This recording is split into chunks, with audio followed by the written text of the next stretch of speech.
السلام عليكم ورحمة الله وبركاته.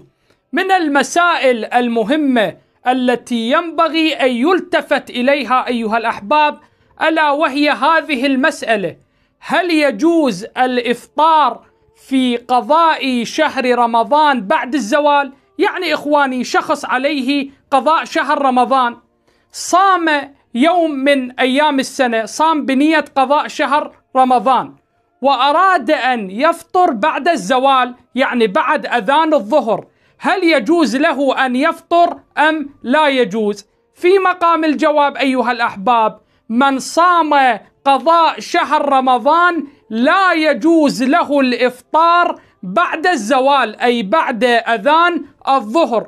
ومن فعل ذلك، أي من فطر، وجبت عليه الكفارة. والكفارة ما هي إخواني؟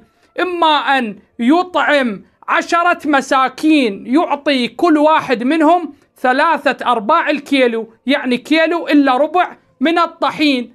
وإذا لم يستطع على ذلك فيصوم 3 أيام.